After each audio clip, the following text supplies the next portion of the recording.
কুড়িগ্রামের ভুরুঙ্গামারী সীমান্তে শূন্যরেখায় ভারতীয় সীমান্তরক্ষী বাহিনী বিএসএফের সিসি ক্যামেরা লাগানোকে কেন্দ্র করে বর্ডার গার্ড বাংলাদেশ, বিজিবি ও বিএসএফের মধ্যে পতাকা বৈঠক অনুষ্ঠিত হয়েছে। বৈঠকে বিজিবির জোরালো অবস্থান ও তীব্র প্রতিবাদের মুখে শূন্যরেখা থেকে সিসি ক্যামেরা অপসারণের আশ্বাস দিয়েছে বিএসএফ।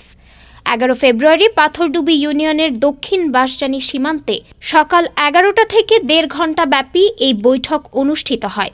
বৈঠকে বিএসএফের 162 ব্যাটালিয়নের কমান্ড্যান্ট অনিল কুমার মনোজ এবং বিজিবির পক্ষে কুড়িগ্রাম 22 ব্যাটালিয়নের অধিনায়ক লেফটেন্যান্ট কর্নেল মোহাম্মদ মাসুদুর রহমান নেতৃত্ব দেন।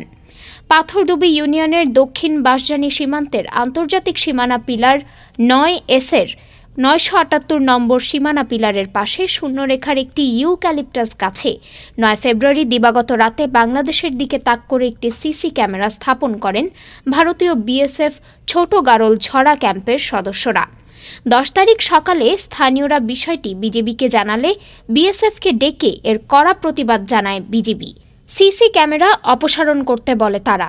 এ ঘটনাকে কেন্দ্র করে 10 তারিখ দিনভর বিজিবি এবং বিএসএফের ক্যাম্প এবং কোম্পানি কমান্ডার পর্যায়ে কয়েক দফা পতাকা বৈঠক হলেও সুরাহা না হওয়ায় 11 তারিখ ব্যাটালিয়ন কমান্ডার পর্যায়ে বৈঠকটি অনুষ্ঠিত হয়।